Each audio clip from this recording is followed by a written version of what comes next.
I think motherhood and parenthood really brings you back to who you are. I'm shedding all these external layers and being cracked open and revealed again.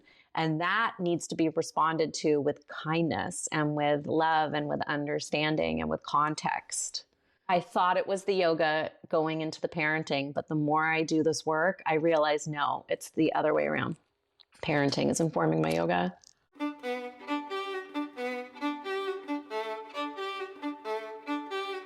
Hi, I'm Derek Mills. Welcome to the Glow Podcast.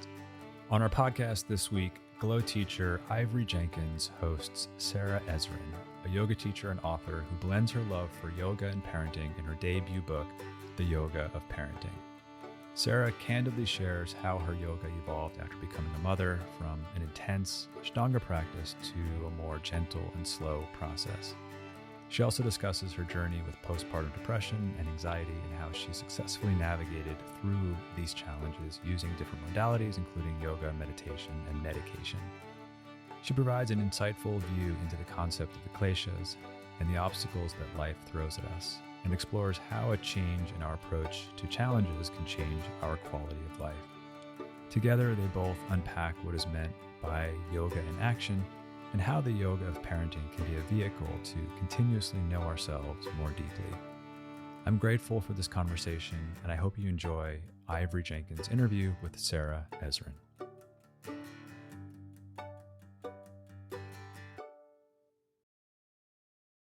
Namaste. I am Ivorie. Welcome to the Glow Podcast. I'm so excited because we have Sarah Ezrin today as our guest. Sarah Ezrin is a freelance writer. She's a well-respected yoga teacher, a content creator, a wife, a mother of 2 boys, ages 4 and 1. Her debut book, The Yoga of Parenting, 10 yoga-based practices to help you stay grounded, connect with your kids, and be kind to yourself, is a masterful weaving of yoga philosophy and principles, storytelling, asana, meditation, pranayama, and much more. Sarah uses these as guideposts throughout the book to explore how the practice of yoga can quite simply help us to become better parents. And she makes the radical claim that the most advanced yoga you could ever do is raising a child. And I could not agree more. Sarah Ezrin, welcome to the Glow Podcast. Thank you, Ivorie. I wish you wrote the back cover for my book because that was beautiful. That was a great description. I'm like, can I start using that? I will, of course, quote you. I'm very honored to be here. It's a big deal being here because I remember when Glow first opened its doors in Santa Monica, and I was there for one of those first parties and to see where it's come. So thank you to Derek for having me. And then you and I kind of growing up with the same yoga mama. And here we are now as moms ourselves. So it's, I know. I don't even know if we'd say full circle, right? Is it full? I guess it is. It's full circle or 180 or anyway, but yeah, just very glad to be here. It feels kismet for sure. And that yoga mama you're talking about is Annie Carpenter, who obviously is the OG of Glow back when it was Yoga Glow. Yeah. So Sarah, there was a looming question in my head as I'm reading this book, and even before I started reading it, which was, how in the hell did you manage to write your debut book during a global pandemic with both a baby and a toddler at home? You definitely triggered some of my feelings of inadequacy, and I just need to know, how was it actually done? Well, let's just say many of the lessons in the book are lessons that I need to continually practice and learn myself, one of which is boundary setting and dealing with my overachiever nature. So I was actually pregnant. I was pregnant with Jacob. Now, I didn't know that I was going to be pregnant when I first pitched the book. So I wrote the book proposal, and I actually was resistant to trying for number 2 because I didn't want those 2 things to conflict. And I was like, I got a book. I got to write a book. That's going to be my baby. And then I got pregnant the same week I signed my contract, and they were both due in the beginning of April. Okay. So I had 10 months to write it and 10 months to gestate the baby. And it was actually a very tough pregnancy. I don't know if you and I were connected during it. I had an HG pregnancy, which is hyperemesis gravidarium, and which means you're nauseous and vomiting all day long, and all throughout. The worst case scenario. Just so our listeners know, it really is the worst case scenario. And there's other details that come along with that, malnourishment and dehydration. I was hospitalized a couple of times. But for some magic reason, the mornings, and this is why we shouldn't even call it morning sickness, because it's all throughout the day depending on the pregnancy.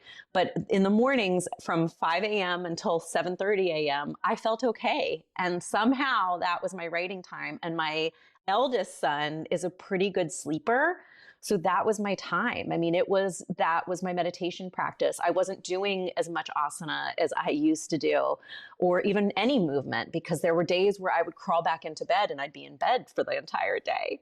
But so you asked, how did I get it all done? I mean, my husband really had to pick up some major slack with our toddler, where, we were pretty good 50-50, and he was the one who had to take him out most of the time because I was home.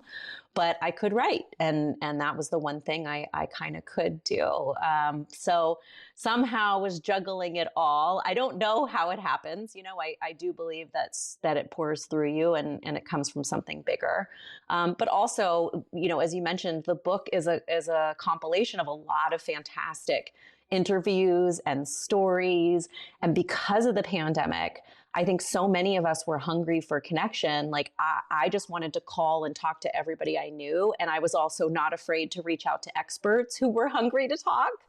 And people I may not have actually gotten to sit down with under normal circumstances, because they could have been traveling the world, or just not interested in doing some kind of a book interview. But everybody was home. Everybody wanted to talk. And so it actually became a source of connection in a lot of ways too. It was kind of, it was all meant to be. I wouldn't do it again consciously, but at the same time, it was all meant to be.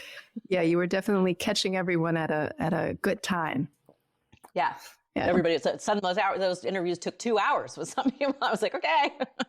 And I didn't tell anybody I was pregnant. The first few, I'm very sick. And I finally started telling people. I was even at 6 weeks pregnant, I was I told Diane Bondi, I'm I'm very pregnant, and which, usually, people don't tend to tell until later. But I was I have to tell you if I have to leave or I'm eating.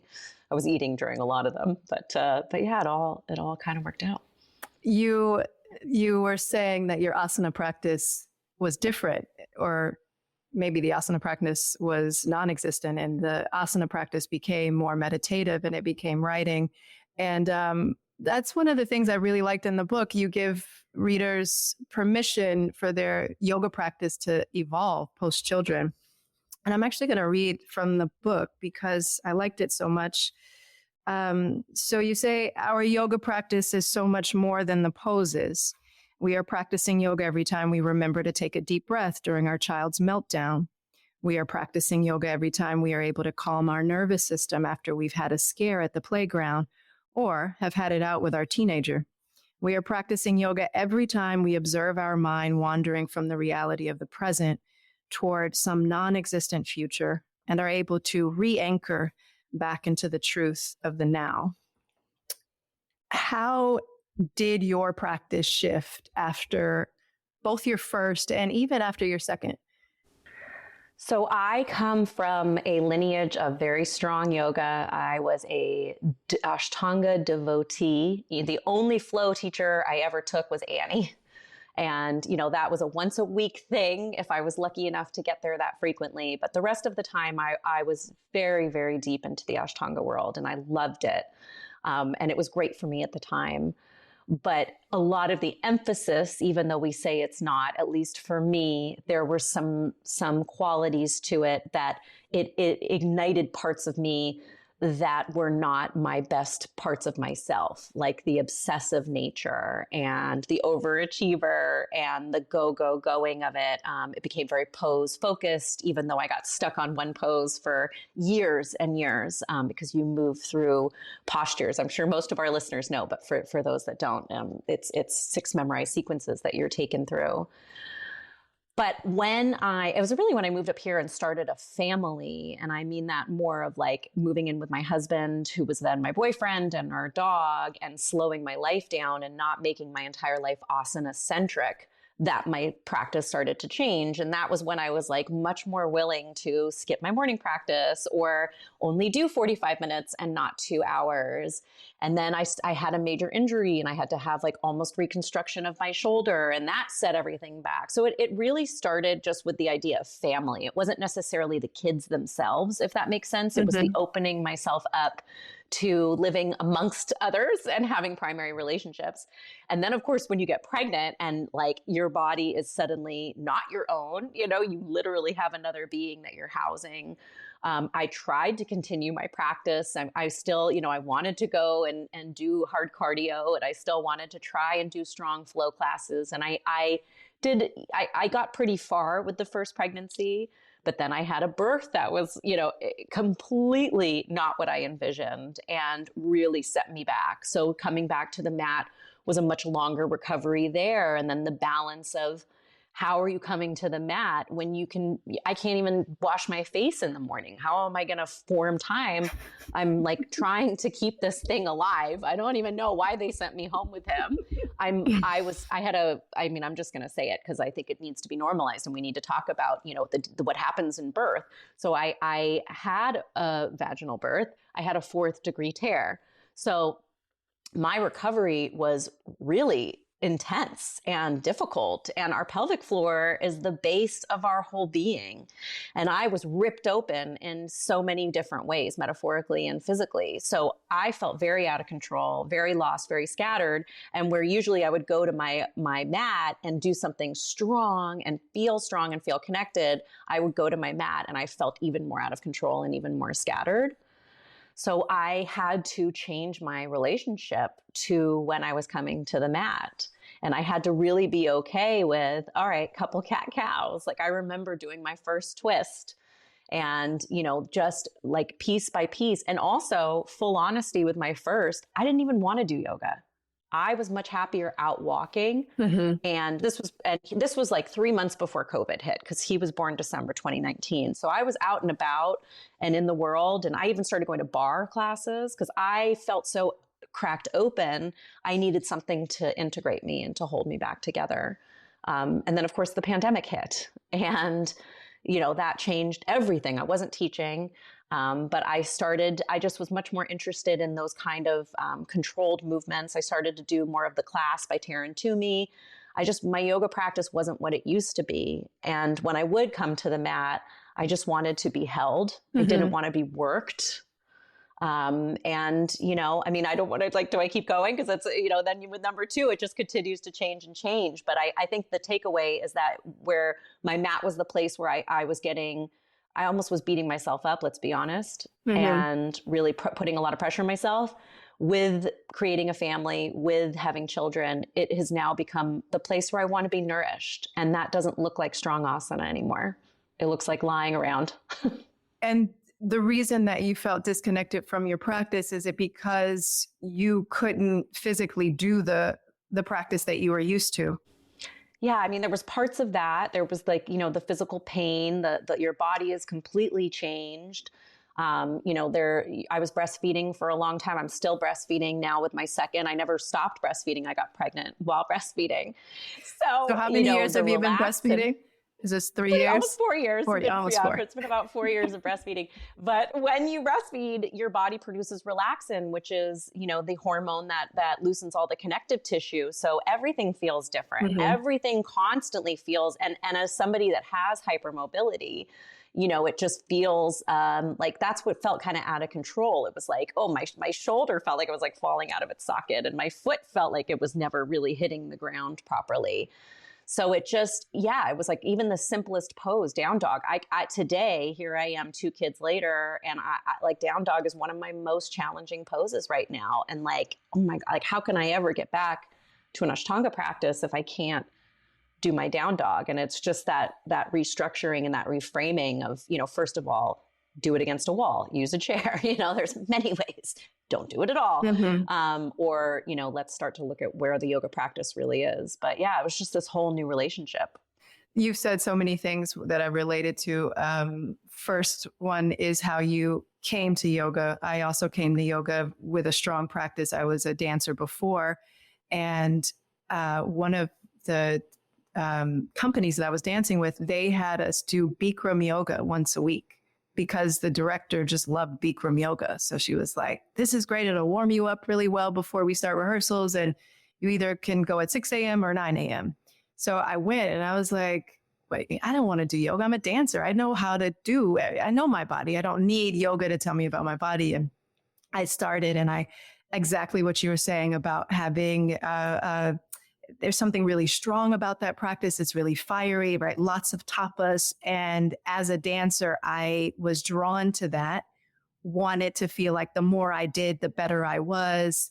Even looking in the mirror, seeing yourself, watching yourself drip, and all the toxins you think are coming off, the fat that's sweating off, all these ideas you have. And I stuck with that practice for many, many years. And it actually wasn't until I met Annie and I realized, oh, well, first of all, there's other poses, right? Like there's the warrior too.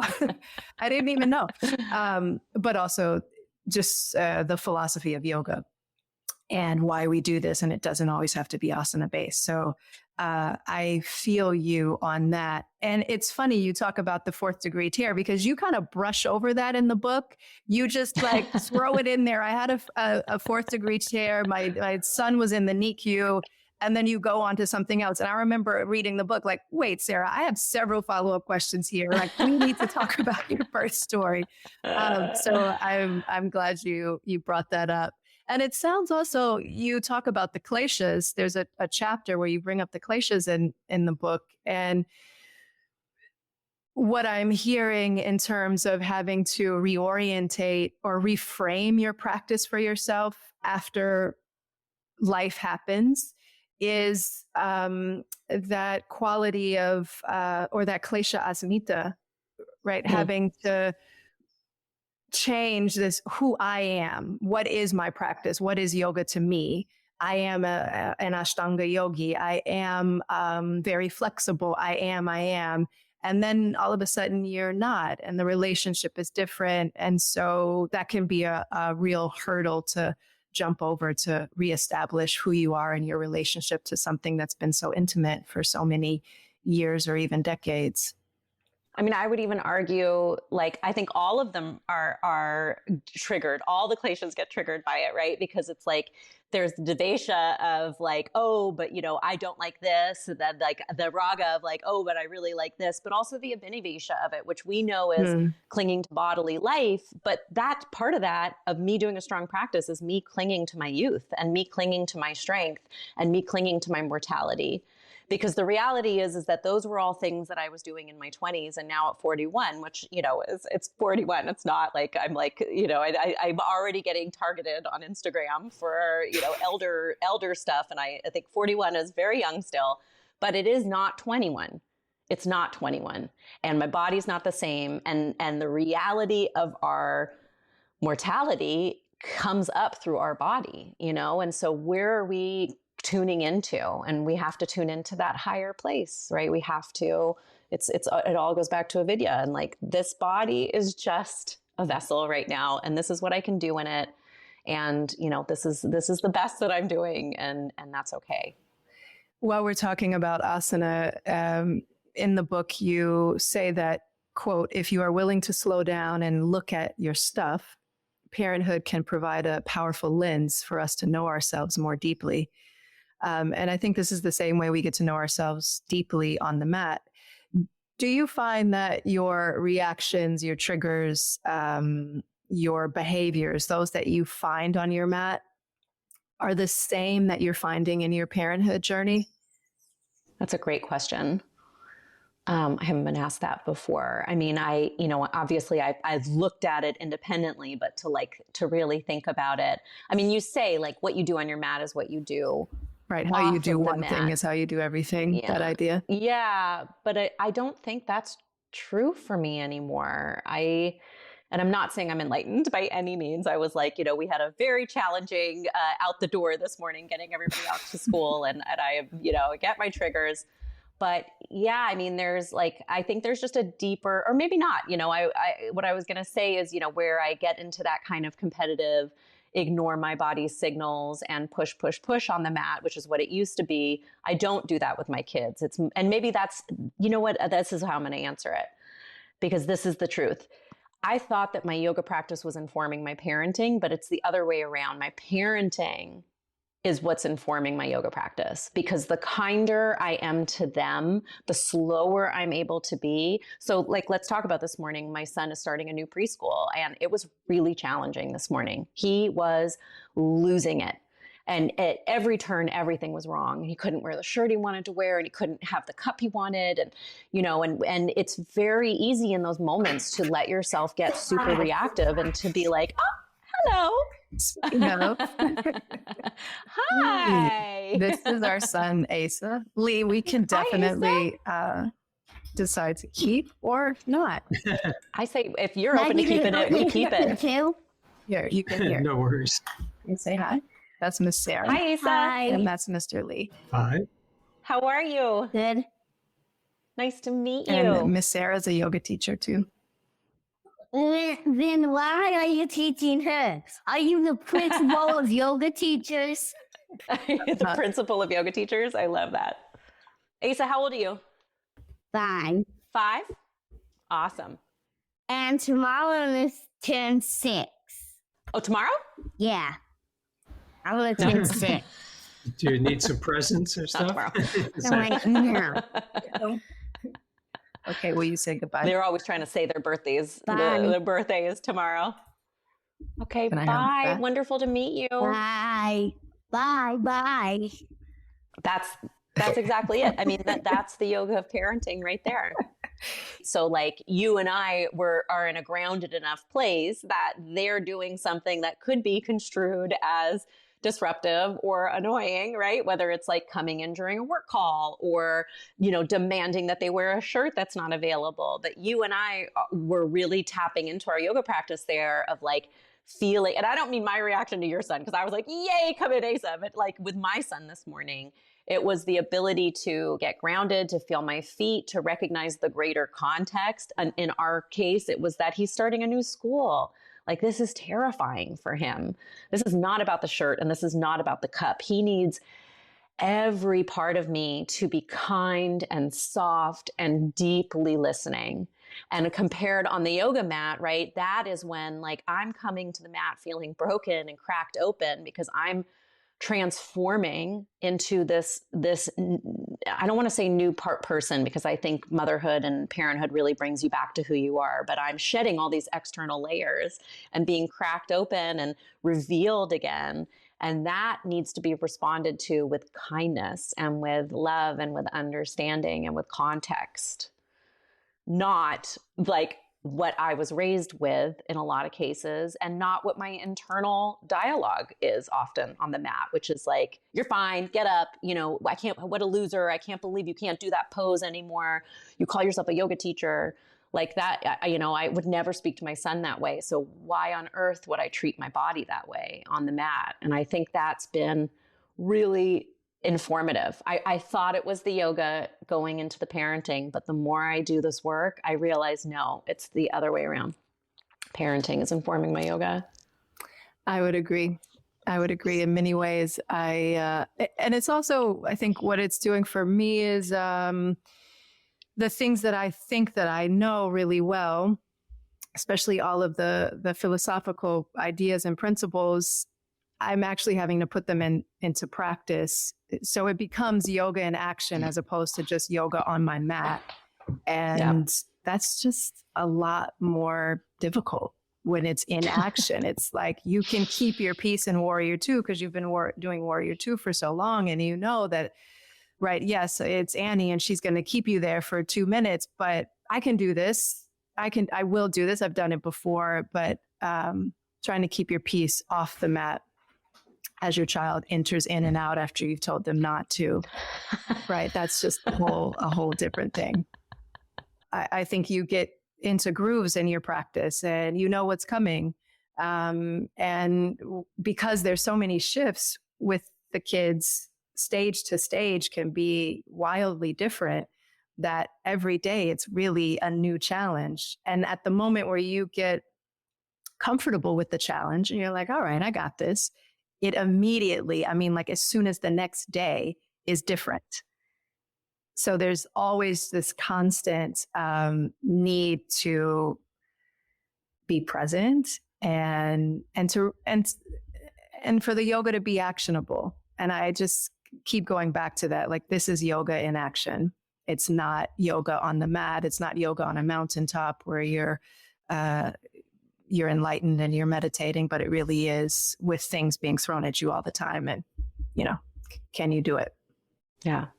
I mean, it's the householder stage, right? And, when we think about the 4 stages of life, there are stages where people do go from the student stage directly into that meditating master on a mountaintop, and they bypass trying to be a part of the world and, actually having children and generating income and creating.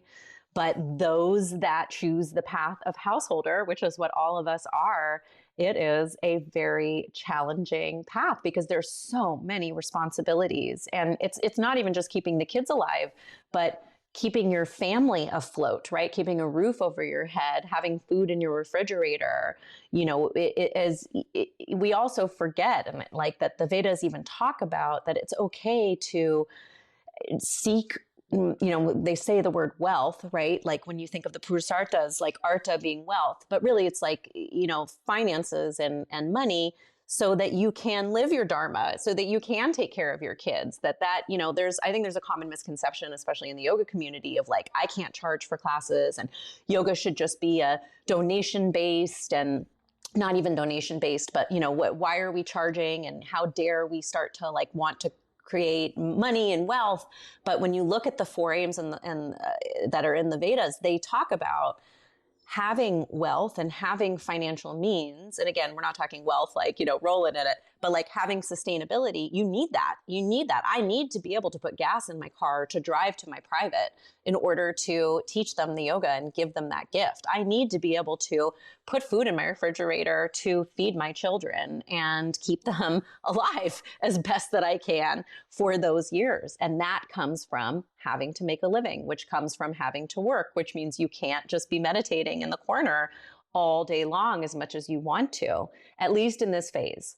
And then, as our children get older and as we get older, that's when we start to remove ourselves from society. And that's when we get to start to focus on that. But this stage right now, like, we are all in it. This is all tapas. We are in the gauntlet, all of us that are having any type of caretaking. I would argue, even if you just have a dog or a cat or a plant, if you're living in the world and making a living, you're in it.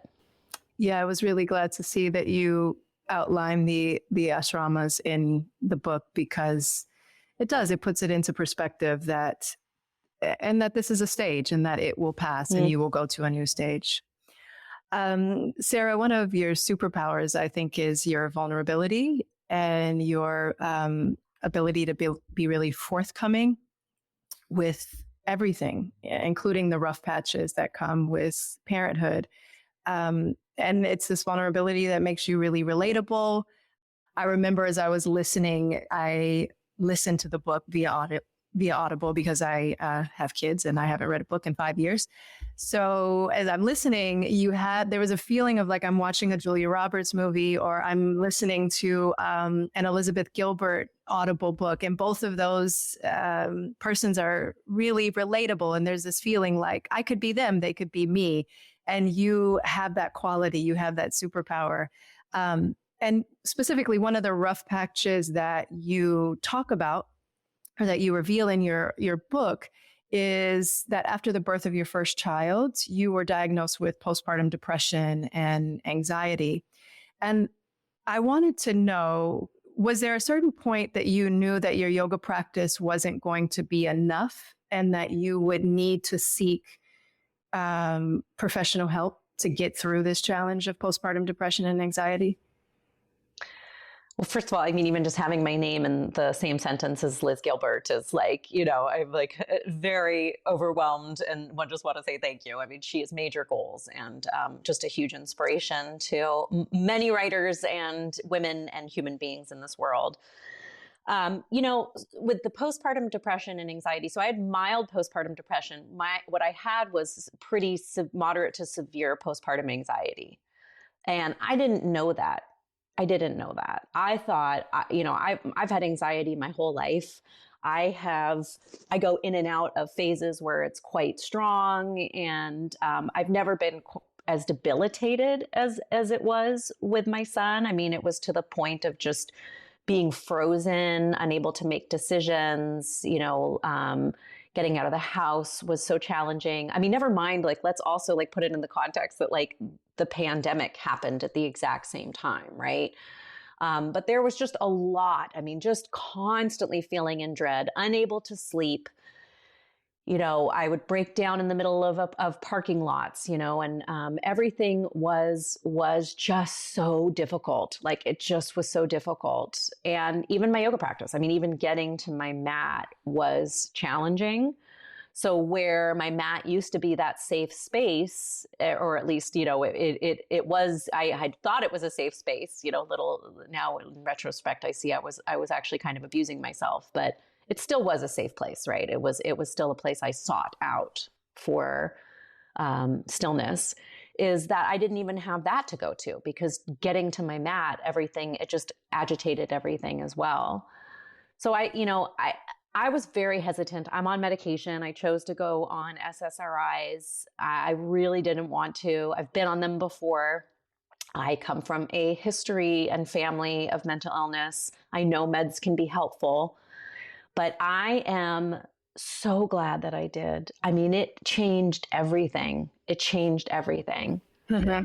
And what I realize now is that no one thing is enough. It is not enough to just take medication. It's not enough to just meditate. It's not enough to just do yoga. It's not enough to have a therapist or to have a group of friends or to be in a group therapy setting, whatever your choices are. We get very black and white in our thinking, and we think like one of those things is going to be the magic bullet, but it's not. It has to be all of them. It's a whole toolkit. And so it's not that it's just the meds that was working. It's the meds with my yoga and with my meditation practice and with my support system. All of those things had to happen at once. And I didn't get that until I was willing to try being on meds. And it was, I mean, I would say it saved me. I mean, it saved our marriage. We were in a darker place, and it helped me be a better mom. It helped me birth this book. It helped me birth my second kid. I am just so much more functional. I mean, my postpartum experience with my second is like night and day. I mean, like I was actually like getting dressed up like 3 days postpartum, you know, just because I could, and I had that energy behind me. So, you know, I mean, it wasn't like a specific moment where I was like, okay, the yoga's not working anymore. I'd always tried multiple modalities, but it really was getting on the meds and then also becoming a member of Al-Anon too, which is for children, family, and friends of alcoholics, that I realized, oh, it's all of these things. I have to do them all, because when I try to skip one of them, then I don't feel very well. You know, I am snappier or more anxious or, you know, low. So it really is this toolkit that we have to build for ourselves, and everybody's is different. And maybe mine will change, right? Like, you know, I don't think meds are forever, and, you know, we shall see. But right now, that's my toolkit is extensive. It's like double layered. I'm really glad to hear you say this. And the reason I asked the question in that way is because for myself, I often saw the yoga practice as a panacea, like this, it's me helping myself, and therefore I can use it in many different ways. But as I've grown as a human being, I also find the same thing, that there are so many ways to help yourself, and really having a team around you, the results will be better.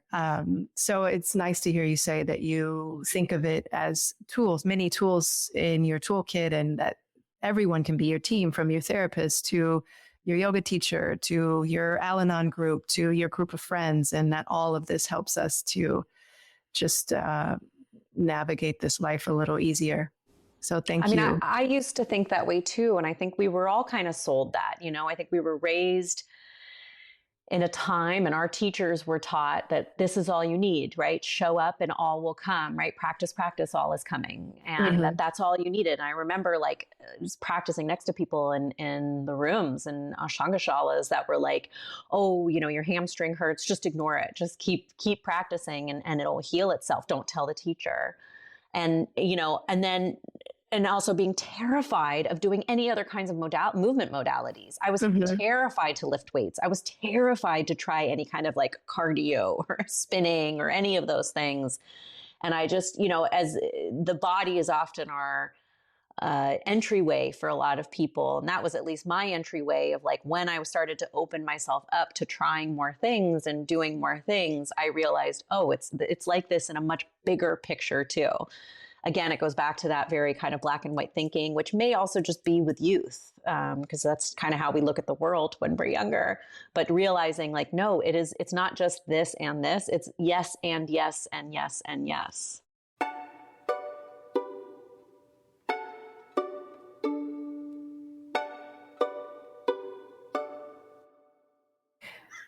If I may, you brought up your family of origin, and I wanted to rewind to Sarah as a young girl. So you allude to it a little bit in the book, and I think I've heard some other interviews of you where you talk about your childhood and you describe it as being tumultuous. And you also mentioned in the book that you had a really highly sensitive nervous system. And like you just said, you had anxiety growing up as a child, and you even had a therapist as a young girl. And if I'm correct, your therapist was who introduced you to meditation? It was, it was my second psychiatrist. Yeah, because I had actually, at 8 years old, I was misdiagnosed as having bipolar disorder, and I was put on a slew of medication, which is also why I understand people's hesitation. And I was put on all the wrong stuff. And it was a couple of years later when I was able to advocate for myself and we found a doctor that was appropriate. She was the one that got me off the medication and started to teach me meditation instead, which was amazing. She was an angel along your path, it sounds like. Yeah. And then I can't not mention your dad. So you are the daughter of a famous music producer. His name is Bob Ezrin, and he's produced just some of the coolest names in rock and roll, from Pink Floyd, Aerosmith, Alice Cooper. Not Aerosmith. Not Aerosmith? Okay. Not Aerosmith, no. That page that that website that I went to was wrong. But Kiss, yeah. Yes, Alice Cooper, Aerosmith. Lou Reed. Not Aerosmith. Lou Reed, yes, that was another one. Many very cool folks. So what was it like being the daughter of Bob Ezrin as someone who's really highly sensitive, but you've got these loud rock and roll, and I'm not sure if you're going to concerts as a young girl, maybe not, but still the element of this lifestyle is in the house with you. So how did you guys square that away, or how did you square that away? Oh, I was going to rock concerts at a very young age. We used to joke because there was this mirror ball that came up during the Pink Floyd shows. And this was during, I think, Momentary Lapse of Reason was the tour, and that it was my mirror ball, right? And it was, I didn't really know what I was experiencing. I just knew that like when I was in those settings, I would get really hyper. I would be very overwhelmed. Things were loud and bright and shiny. And my response as a kid was to like, my light almost started to like, it's like when you plug something into a power source that's too strong and it's like flickering, right? And I didn't really know that it was a sensitive nervous system. I couldn't really name that until much later. There was something very thrilling about it. It was a lot of kind of hurry up and wait because my dad would be, in town and everything would be really exciting and we'd be at the studio and then, we'd be with these people and he'd be working with this one band and they'd be over for family dinner and, and then we go to the concerts and then we go to their house and then my dad would be out of town again and everything would kind of go back to that level of quiet. And, it contradicted with my mom, who was deep in her alcoholism at the time and very kind of like, lower energy, British descent. So there was this undercurrent of like silence and quiet in the household. And it was just those two very, very different kinds of energy juxtaposed together.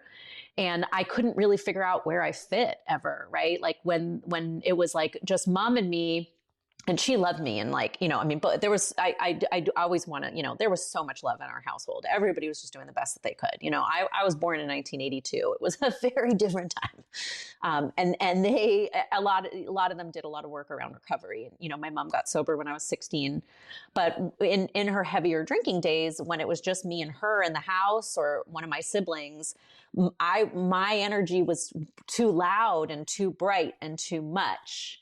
And then when I'd be with dad in a setting that was loud and bright, and I was trying to match that, basically my energy was always too big in either setting. But what I realized is that what I needed too was I needed my own quiet and grounding and trying to find that sense of regulation. But, I don't like going to concerts now. I at all. And really? I know and like, I feel bad because my husband loves them and I just like, I cannot deal. I think I went to Lady Gaga pregnant.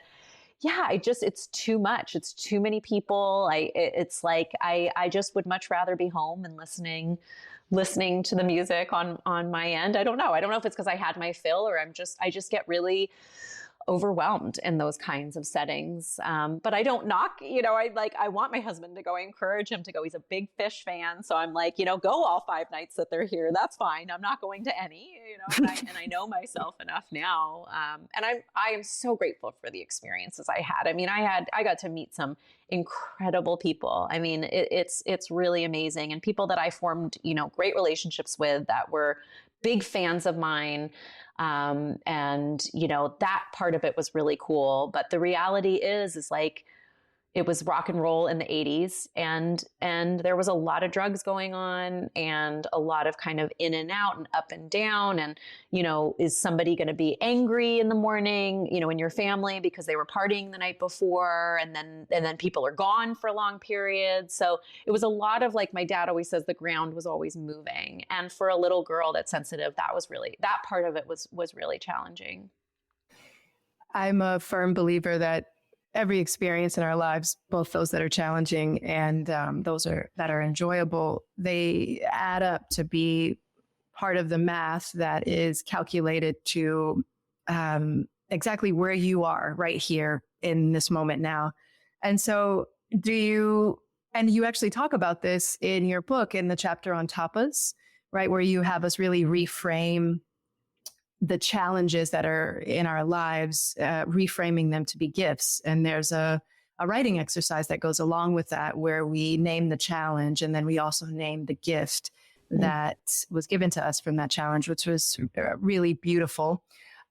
Do you think that your book would still be here if you hadn't experienced the tumult in your childhood? Or could you have forgone the tumult and you still think you could have pumped the book out? Okay, so there's Glennon Doyle. I have to give this to Glennon Doyle because it was on her podcast where I don't even remember the guest she had, but the very first question she asked the person is, she says, "Did you have a normal childhood or are you funny?" Nice. And I can't remember who she was interviewing, but it's like, I wouldn't trade a single second of anything for any reason. Because exactly like you said, every single thing leads us up to this moment. And it is often those most challenging moments. My family now, pretty much everybody's sober. I mean, some of us are just not in the program. Like I'll drink wine, and I haven't, and other brothers that drink a little bit, but the people that were abusers or the people that were deep in their alcoholism are all sober. Everybody is the closest they've ever been. The repairs and the connections and the finding their truths and the relationships that are formed. My dad's remarried to my stepmom, and, they have an amazing relationship. It's like, it had to happen that way.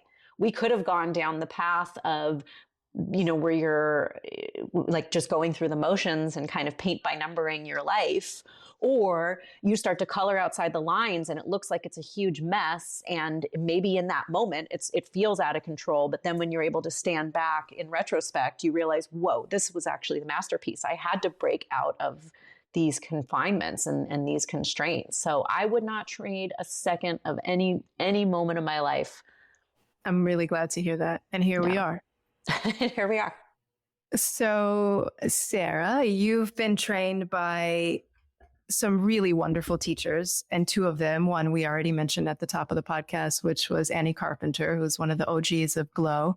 And then also Maddie Ezrati, who was a prominent leader in yoga in the US and opened Yoga Works and also their teacher training, which has trained some of the most phenomenal teachers, yourself included, was a student of the Yoga Works TT. And she passed away in 2019, just so our listeners know. And she really left a profound hole, I think, in the hearts of the yoga community here in the West. You reveal in your book that your tendencies as a student and as a human as well are to be very fast-paced, restless, and addictive personality. You do things full out, not one foot in or out, but both feet in. And kind of the quintessential Vata dosha. And you do a whole chapter on Ayurveda and the doshas, which is really nice. But what I'm asking this, or I'm saying this because I want to know, how did your teachers, and specifically Annie and Mati, how did they see you? How did they slow you down? And I'm asking this also because I know that there's teachers who are listening to this podcast, and we see our students, and sometimes we can see them really clearly as to what they may need. But what we have to do as teachers is put the mirror up for them to see that themselves. And I'm wondering how your teachers did that for you. Yeah. So, I mean, I miss Mati every day. It's like, she's been coming up recently, and she passed away. It was the summer of 2019 because I was pregnant with Jonah, and I had just missed her in San Francisco, where she had just taught in Marin. And it was just a reminder, like, if your teacher is in town or they're nearby and you have a chance to go say hi, just go, if you can. So Mati had already left Yoga Works by the time that I had started teaching there and training there. But she would come back yearly and do intensives and different trainings. And I was also trained by like, my teachers were her students. So Sonia Cottle is who was one of my first Ashtanga teachers, and she, Sonia Hanlon now. So I had like pieces of Mati. Mati was always mentioned in everything. My teacher trainers, and then of course, starting to lead the trainings myself. We were carrying on that lineage, but it started with, in 2009, Mati coming for like a 1 year, once a year intensive, and me getting to study under her. And I had been moved. I don't even remember what pose I was on, but she was like, no. So you got to go way back. She pulled me so far back. And on a physical level, my practice used to look like kind of like jamming myself into shapes, many binds, and, which I could do because I was lanky. And she was like, absolutely not. Pulling me back, helping me find the alignment. Instead of, so much of Ashtanga is like 5 breaths and then you move on. She would keep me in something for 30 breaths, way pulled back, sometimes with props. She was not shy about using props, which is, in some of the more traditional Ashtanga rooms was for a long time kind of, looked down on. Now there's everything goes. But it got me to be like in the moment, instead of the rushing forward to get to the next thing, which is my makeup and still very much is. Her slowing me down, pulling me back. She stripped my ego a little bit. And she got me to really understand that the practice is not about getting up to the pose, right? It is all the transitions in between. How am I moving in between? How am I taking care of myself? And it changed everything. And even though I only got to study with her once or twice a year, sometimes more than that if I was lucky, I was able to take that and incorporate that, and hers became one of the major voices on my mat. And similarly, Annie also was always like, what are you doing? Like Annie's was a little bit of a different style, you know. Annie's was like, Missy, like, what are you doing? Like, why is this the fastest vinyasa I've ever seen? And Annie challenged me in, you know, obviously just her technicality. You can't be running ahead when you are figuring out how to ground through your big toe while also finding your pinky toe mound and, you know, accessing muscles that I never even learned the name of, though I was somehow teaching trainings at the time. And it was such a deeper dive and so much. Like she talks about that she has her psychology training, but she doesn't really she brings it into her trainings, but in her classes, she keeps it kind of, you know, it's much more about the yoga, but her psychology is woven into the yoga, like whether she knows it consciously or not. And maybe she'll agree or disagree, but, you know, she says we're talking about, you know, doing less, but really, you know, we're doing less in our body, but really it's how do you not have to be doing 120%? And so much of that already is coming from that background of being in a home of alcoholics and addicts where I had to do everything and I was hyper independent and I had to show up fully and I had to be the best because that loudness and that was how you were accepted. And Annie and Mati really allowed me in my body to slow down, to do much less, to leave space for experience. Leaving space for the experience instead of pushing towards a solution is, I mean, and now it's like, this is the only way I can practice. When I go to a class that's fast, I'm like, I have to ignore, that's why I don't go anywhere. I don't go to any classes. I only go to Annie's. I only take Annie's class because I move at such a snail's pace now, thanks to them. And it's so much more interesting. And like, I don't even care if I ever get to the pose, like just stepping my foot forward and then my next foot, like, let's make that the practice. So they really slowed me down. And I am so grateful to both of them. Do you think that there's room for teachers to teach that way? And I say that thinking about our students, and when I do go to some public classes and I hear teachers give students a lot of options. If you feel like doing this, you could do that. If you feel like doing this, and not that, I mean, as a teacher, I think I give a lot of options as well, but the options are more so that the students feel like they are safe, they are held, we're not pushing them too much, as opposed to teachers like Mati and Annie, who are very specific and no, you're not going to do that because, first of all, that's not what we're doing. And for you, you need to really pull back. And they're a little more, I wouldn't say a little more, they're a lot more aggressive than maybe the climate of being a teacher is now. Do you understand what I'm asking here? Am I being clear? I think that I'm kind of dancing around something. Teaching has changed. Teaching has changed. I have changed as a teacher. I was much more when I would walk in the room and I'm like, what are you doing? Like, you have to do this. This is the pose that we're doing. And that was how a lot of our teachers were raised too.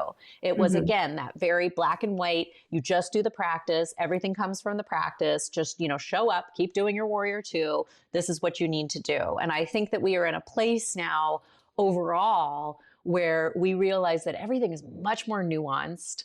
People are individual. There is no universal alignment. I mean, this is part of what makes the Yoga Works method as effective as it is, and Annie's Smart Flow trainings, is that everything's on a spectrum, right? And we're constantly toggling back and forth to find where we are, whether that's like the counteractions in Yoga Works or, Annie talks along, I'm totally blanking on the word, but it's the same, it is the spectrum. A continuum, thank you. And finding where you're at. But there is no such thing as like, it must be this way or not. But I do think a lot of us came up like that. We were being taught that way. we were teaching that way ourselves. And I do think some people still kind of hang on to that. I just got off with my pelvic floor PT, and she told me about a class where they told her she couldn't do crow pose with her elbows on the back of her knees. But like, you know, it must be, the elbows must be in the armpits, but like who can really do that? Right. And like, I thought we were beyond that, these kind of absolutist approaches.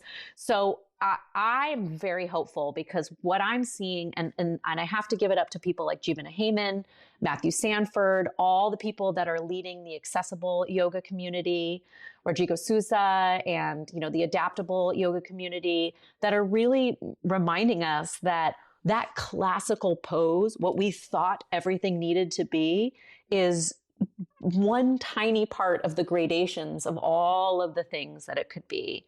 And we can really open up options. And what I like about the options is, like, how do you give people options in a way that's empowering, educational, you know, it inspires curiosity, as opposed to giving variations where you're just like, oh, and you can do handstand, and then you can handstand and flip into this thing. And then you're giving them all these things that are kind of ego feeding, which is fun and fine too, which is like, please don't misunderstand me. But I know for me, how I crave to move these days, how I am enjoying teaching, is when we are exploring options and nuances, like, and this is what Annie does best. It's like, take your feet apart wide, bring your feet closer together. What are you learning for you? We're getting informed and empowered by that. Very different than the, like, how it was classically taught, which is like, your feet must be this distance and you must do this thing, which I think, like, a lot of us kind of went through that phase, but thankfully, you know, we're all moving away from. Evolving. It's a good thing. Yeah. So this will kind of be, we'll wrap it up here with this, because this was my favorite chapter of the book. And the chapter that really hit home for me was your final chapter, and it's entitled "The End is Also the Beginning." And you skillfully use Shavasana as the anchor pose. And you do this in all of the chapters. So for our listeners, there's always an anchor pose that's related to whatever philosophy or yoga principle that she's weaving in, and then whatever technique, parenting technique that she's weaving in, it's anchored with a pose. And as we all know, Shavasana is a pose that's meant to acclimate us with this reality of death, the big D. And in this chapter, you say, to be a parent is to grieve 1,000 deaths. And I could not agree more. First, we're grieving this death of our bodies, the death of freedom and autonomy, which I am currently grieving still right now. And even our relationship with our partners, there's a big shift that goes through. So there's a lot of significant shifts to navigate. And then you have the grief of witnessing this continual shift of our kids as they change from how they were as an infant to how they are as a toddler, and these shifts continue on. And at the end of the chapter, Sarah, you lead us through this meditation on the cycles of death and rebirth in nature. And I think your idea is that if we can accept these that we see yearly, then maybe it'll be easier for us to accept them as we see them in our children. And so I do the meditation with you, and I'm fine during the whole nature part. Yes, summer goes into fall, and then fall goes into winter, and et cetera, et cetera. And then you ask us to pause and take a breath. And I'm actually going to open where it is, because I want to remind myself. And yes, you say, so, and now take a few moments to visualize the seasons of your child's life.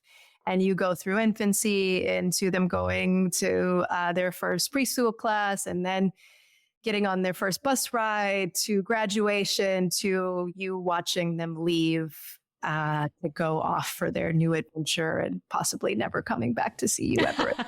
That's very great. And it was at this point that I just burst out into tears. And I'll say that at this time that I was reading the book, my son was going to camp for the first time. So he's 5, and this is at 5 years old, they can start to do more things. And so it was his first time at camp, and they were going to go on a field trip all the way out to Magic Mountain, and he was going to be on the bus by himself. And I just felt like it was him leaving me forever. And I don't really have a question here, Sarah. It's just more of me wanting you to know how moving that was for me, and how much work there is to be done around being okay with the changes and knowing that this is just a chapter. It's a long chapter, but it's just a chapter, and there will be life. There was life before our children, and there will be life after, and that this is really a constant practice of being able to loosen our grip on the kids. So thank you for this chapter. Oh, I'm moved by that. And, you know, even when you're saying it, you're like, he's on the bus going to Magic Mountain. I mean, just this morning, we were talking before we hit record of like, what was I doing this morning? Well, like, let's return to my preschooler, right, who was having a very tough time with his first day. Well, the good news is at his new school, his neighborhood friends are all there, which is part of the reason that we moved him. It's much closer. And we get into the school, and at first he's very scared, and he's kind of looking around. And then he saw a friend of his, and he was gone. Like instantaneous. I couldn't see him. He had a yellow jacket on. And I literally was like looking everywhere. And it felt very out of control for me, because all morning I'd been holding space for him and grounding for him. And I was the container, and then he was just gone. And like, I said like to the teacher, like, should I find him? Exactly. And that's just parenting right there. I mean, that is what it is. It's like, I mean, and that's our practice. That's our yoga practice as well. That is Abhyasa Vairagya. It's like, we're showing up, we're doing our best. We are fully present. We are fully there. And then boom, we got to just let it go. And so far I haven't gotten any emails or calls. My husband's going to go get them because it's a half day. But that was everything. It was everything in that moment. And it felt so, I like left there thinking like I'd like left something there, you know, and I'd left that piece of my heart. But yeah, I mean, that is parenting. That is the beauty and the challenge of it. And that's really just living in human form. I mean, that's what we do every day. We just see it a lot more readily in our kids because they're morphing physically in front of our eyes. But we're constantly in change, which is why I love nature too. Sarah, is there anything that I didn't ask that you wanted to talk about or share with us? No, I just, you know, I'm so grateful that you asked me to be on here.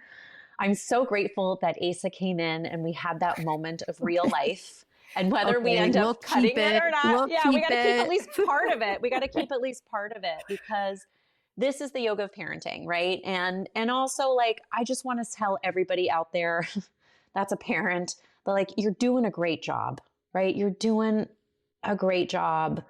And the only expert on our kids, yes, we need therapists, and we may or may not need a therapist, but yes, you need your team, and you need to refer to people, and you need to ask questions. But the true expert of your children is you. And just really trusting in that, trusting in the gut, and that you know the answers. You may need advisors, but you know the answers, and you're doing great. Thank you. I'll take it. You're doing great, especially. Thank you. Thanks, Sarah. There's someone I follow on Instagram who, at the end of her post, she says, "You're doing great. Now go get yourself a snack." I love it. That's exactly what I'm going to go do. I need both of those, the affirmation and to get a snack. So where can we get your book? Are there upcoming trainings or retreats? Where do we see you? How do we find you?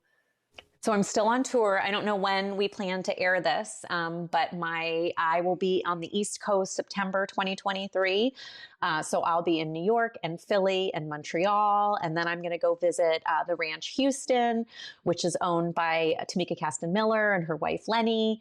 And I'm really excited about that. And then I'm hoping to get back to LA at some point. I mean, I need to come home, I need to come visit my friends, more stuff in San Francisco, but just book tour is like, that's the main main focus as far as events. You can always connect to me. I'm always online, and I like need to not be as often as I am, but I am. I'm always on Instagram and TikTok, or through my website. And yeah, the book is available anywhere books are sold, including Audible, if you want to listen to it. I'm the one doing the recording. That was a lot of fun to do. And I just love connecting with everybody. So please reach out, connect, send me questions, anything at all. I'm here. Yeah, for all of you listening, Sarah really is an open book, and she's so inviting of others to be a part of her journey. So I think she really means that when she says, send her your questions and your comments. I love it. I don't know, I get uncomfortable being interviewed. I don't know if you know that.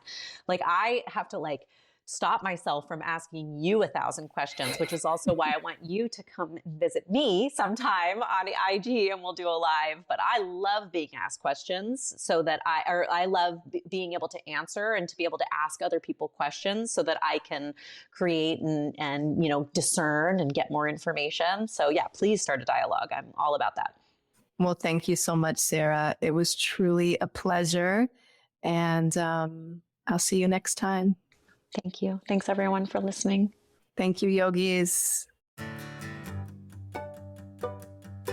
Thank you to our entire team behind the scenes at Glow. I'm so grateful for your care and commitment to serving our members around the world. Thank you to our teachers for so beautifully sharing your gifts and talents. I'm also grateful to our lovely community of Glow members. You've supported us since 2008, and because of you, we get to continue to do the work we love. It's the combined support of our team, our teachers, and our community that grants me the privilege to continue to bring you the Glow podcast. Thank you to Lee Schneider at Red Cub Agency for production support, and the beautiful music you're hearing now is by Carrie Rodriguez and her husband Luke Jacobs. And remember, take care of yourself because our world needs you. Thank you for coming on this journey with me. You can find the Glow podcast on Spotify, Apple Podcasts, or glo.com/podcast, or wherever you listen to your podcasts. I'm Derek Mills.